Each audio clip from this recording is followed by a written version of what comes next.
Welcome back to my channel, y'all. I'm Natalie Melendez, and let's get this video started.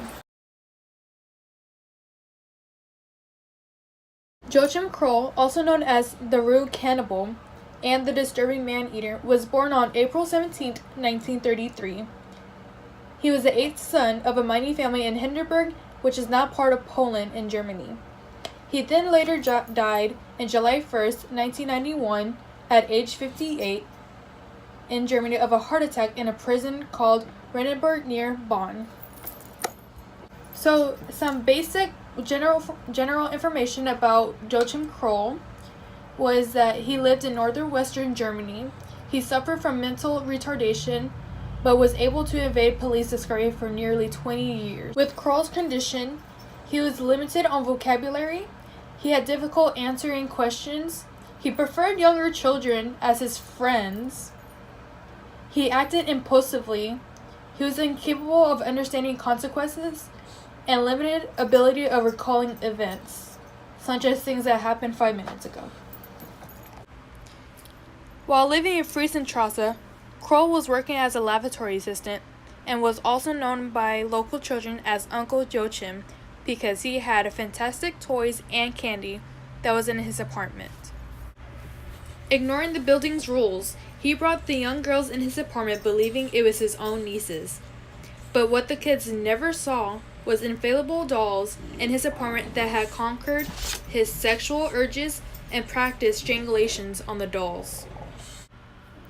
In Kroll's all-in 20-year killing spree, one day his top-floor neighbor Oscar Muller called police saying his plumbing was blocked up with guts, which led police into Kroll's apartment. Once police arrived at Kroll's residence, they began searching in his apartment. While searching the apartment, Kroll then showed the police officers that he was in process of cooking a stew that contained pieces of the missing girl, including a little hand among the carrots and peas. Kroll's first murder took after his mother's death, which Kroll suffered from. He saw a 19-year-old attractive girl named Ingrid Steff, then lured her to a nearby barn.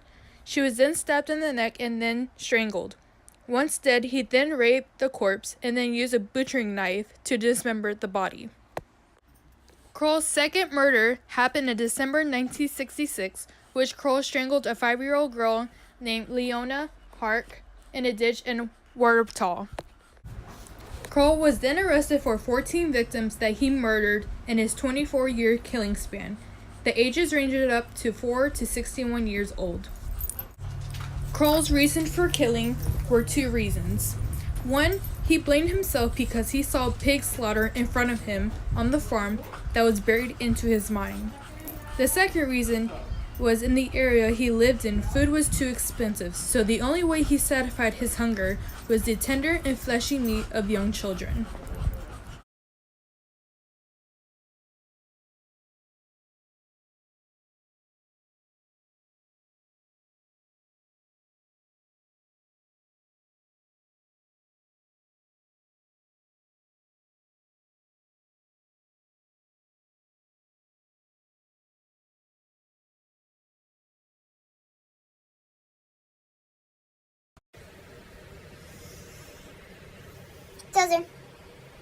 Those